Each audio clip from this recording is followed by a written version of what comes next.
Hi, it's Sandy Wiley. Today's video, I'm going to talk about things you should never put up with in a relationship. Now, some of these things might seem obvious to you, but they need to be said because sometimes you can let things just slide. You know, when someone does something once, oh, it was only one time. Or they'll say they're sorry and bring you flowers. Or I promise never to do that again. I say once is enough. Once someone shows you their true colors, that's enough for me. Now, but I used to let things slide. First off, one thing you should never put up with is, of course, physical abuse. Someone should never lay a hand on you. A man, a woman, a child, anyone, okay? And that includes the parents. Never lay your hands on anyone to hurt them, only to hug them or shake their hand. Never lay your hand on someone to slap them, punch them, push them. If someone does that once, just once, get out. Believe me, no matter how much they promise, or no matter if they say whatever they're going through, no matter how much they say they're sorry, or whatever they buy you, whatever they do to make up, get out. Once is enough. No physical abuse. One time, no matter how many apologies, no matter how many times they buy you things or keep calling you or keep begging you, get out. I can't emphasize that enough. 2, verbal abuse. Okay? Anyone who swears at you, F you, or you, rhymes with runt. If they call you names or swear at you, have some self-respect.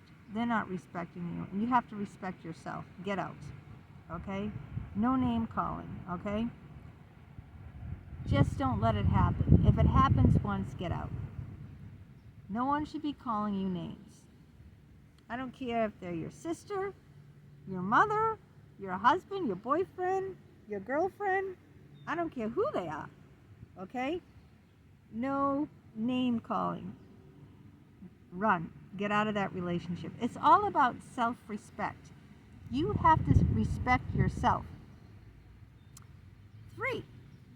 I didn't count how many actually. I'm just, going off. I didn't take any notes or anything. So, emotional abuse.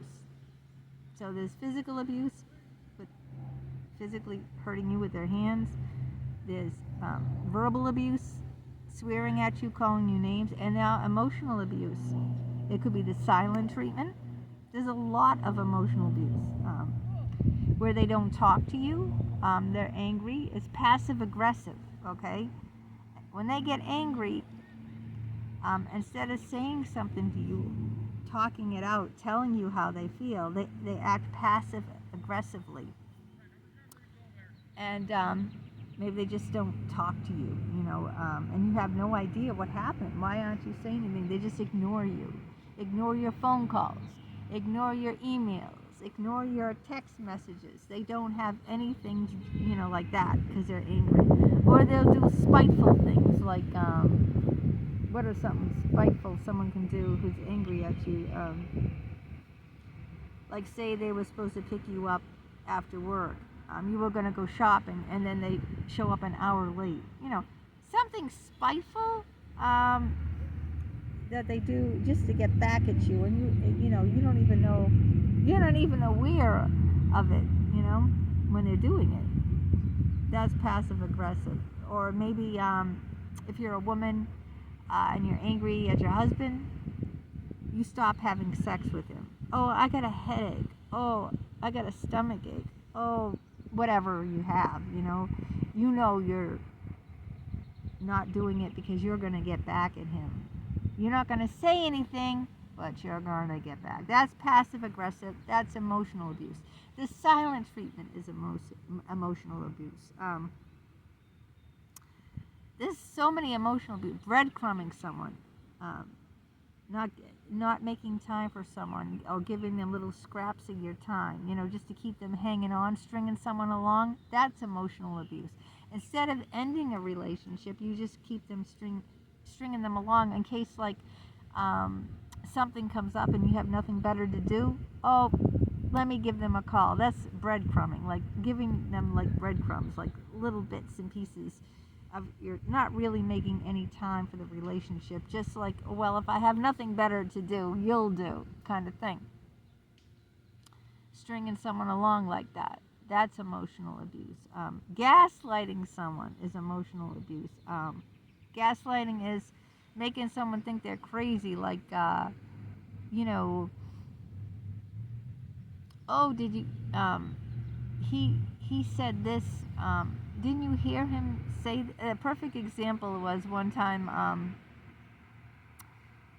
when I got in a fight with my husband, at least my son owned up to it. I made a homemade pizza from scratch, and I used this example before, and I asked both my husband and son, how was it? And they both said simultaneously, it's food. But my son owned up to saying it. My husband didn't. He said, I never said that. That's gaslighting. You see? That's a perfect example of gaslighting, when you know the person said it or did something and they deny it emphatically. Like with Jim, my psychologist boyfriend, when I found the $8,000 engagement receipt in his desk drawer, and I said, you were engaged. I'm holding it up to his face. He said, I never was engaged.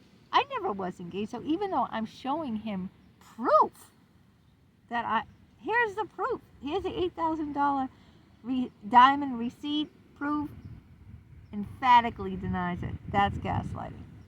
So these all fall under emotional abuse. So we got physical abuse 1, verbal abuse 2, emotional abuse 3. These are things that are gonna eat away and erode at you. Okay? They're going to eat away at you personally, and you're gonna lose all self-respect. And when you lose self-respect for yourself, no one else will respect you. That's true, though. You teach people how to treat you. Remember that. You teach people how to treat you. So if you put up with that, right? Who's the person teaching them it's okay to walk all over me? It's okay to call me whenever you need help with something, and never bother with me only when you need something. Only when you need someone to listen to you, right? You've got to have self-respect. The person has to put you as a priority. The person has to treat you with self-respect. So, I'm trying to think if there's anything else that is really necessary for, your self-respect. A relationship is a two-way street. And a lot of times it isn't. And when it isn't, you got to get out. All right? If you see that you're the one trying to make all the plans with your friend, and they never have any time for you, it's time to say sayonara, baby. And I said this in another video, I know I did. Because if a person is important to you, they will make the time for you. If a person is not important to you, they will make excuses. And I've had that happen a lot in relationships. Also, be very careful for people, don't just jump into relationships. This is another thing. Even with like people, like friends of the same sex, platonic relationships. I've had people like I thought were like normal turn into like maniacs. I probably brought this up before. This woman at she was a librarian. I was always at the library. We sat to talk. She's my age and married, so we became friendly. So I decided, what the hell, she lives in the same town as me, probably like 5 minutes from me or something. Want to come over for dinner, you and your husband? See, I was always a generous one. I was always the one opening my door to people. Always. Not anymore. Those days are gone. But, and then she seemed really nice. But as soon as she got in my house, she turned into like a religious freak, a maniac. Even my son said, Mom, never have her over this house. She gave me like a real bad anxiety attack. And I agreed with him. I wouldn't let my son tell me who I can be friends with, but I already said, she's never coming here again. Don't worry. She gave me an anxiety attack too. But yeah, if I was to do, like be friendly with someone over again, if I was, which I'm not really, I would just meet them in a neutral place, and they would get there themselves. I wouldn't pick them up. I wouldn't be their chauffeur. And, just hang out, And I would do that for a while. I wouldn't invite anyone back to my house unless I really knew them very, very well, because you don't know what people really are like, okay? It takes a very long, long time, and you don't want to be trapped trying to push someone out your door that don't want to leave. See what I'm saying? If they invite you over to their place, then you can leave anytime you want. But if you invite them over to your place, then unless you physically say, I'm going to call the police, get out of here. And I'm not the type of person that likes to make confrontation, I mean, I will if I have to, but I don't like to, I don't like to make a big drama scene, but I will, like I said, but now I have peace, because I'm much more aware and have much more self-respect for myself to ever put up with anyone doing anything like that. I have, at almost 60, learned to have self-respect. And that means I don't have any friends. I don't need any friends. Before, I used to think I really need friends, because every shrink I said, it's not normal you don't have friends. You have to have friends. So I'd have these friends and put up with all their shit. And I got angry. I didn't like myself. Why was I doing that? Stupid. I don't need friends. I mean, if someone nice comes along and it's mutual and they treat me with the utmost respect, don't get me wrong. I'm not against being friends with anyone. I'm just saying I don't need them. And I'm not going to put up with anything anymore, because now I'm much more in tune to how people are. I'm not going to be inviting people over my house like I used to. And I'm going to be much more cautious. And, I'm going to be analyzing someone before I even meet them and say, let me see. And then I will say, See what I'm saying? Before, it was just like, I'd be so friendly and just let anyone walk all over me. But I hope you learned some things from this video about how, not to let people, use you as a doormat, not to trust people right away, and never to take any physical, verbal, or emotional abuse, and certainly not sexual abuse either. I didn't mention sexual abuse. That's another one. No means no. No always means no. If you say no, it means no. Someone has to respect your no. Okay? Always. And if they don't, run. And if depending on what they do, report them to the police, Don't take any, I don't care if you're married or what, just because you're married. My body is a temple, okay? No one is going to force me to do something, even if I'm married, that I don't want to do, My husband is never going to force me to do something sexually or to have sex. If I say no, it's no. I'm not doing it like for passive-aggressive or anything. Like if I'm not in the mood or something, I don't owe him anything, all right? So just remember that.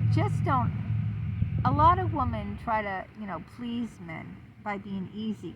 by having sex anytime they want. They think they'll hold on to a guy that way, you know, or they'll get them as a boyfriend, you know, if they give in sexually. That never works. That never ever works. If you give your body over to a guy so you think you can hold on to him, you're not going to hold on to him. I mean, he might call you for booty call, but he's going to think very little of you, and you're not going to have a real relationship with the guy. You know, he certainly won't marry you. Trust me. He's not going to marry you because he's not going to have any self-respect for you. He's not going to have any respect, not self. He's not going to have any respect for you, right? So, yeah, sexual abuse is another thing. Yeah, and that means if the guy is trying to coerce you into doing something that you're not ready or you're not comfortable for, okay? Oh, come on, we always do it the same way. Oh, come on, let me shove that dildo up your butt. And you don't feel right about it? No. Don't do anything to please anyone. Anyone, not just a guy. Never do anything to please anyone. If someone really cares about you, they wouldn't want you to do something you don't want to do. Okay? So that's another one. Sexual abuse. That's 4. Yeah, I don't come on here planning how many or I don't have a script. I just come on and, you know, just talk from the heart to you guys without like a planned speech or anything. Yeah, so it's natural. And I do it like outdoor settings too, because the weather is warmer, that's why. So yeah, sexual abuse is number 4, and that just doesn't mean like rape. That means like trying to coerce you into doing something where you say yes, even though you don't want to. You know, they're not like, you're not saying no, but they're coercing you into saying yes. So it isn't really rape, but it's sexual abuse because you're really not wanting to do it, and they're like pressuring you to do it. That's sexual abuse too. Don't think it isn't. Just think, don't think it's just rape that's sexual abuse. So I think I covered most of them, and yeah, I hope that you guys have some self-respect for yourself, and take my advice.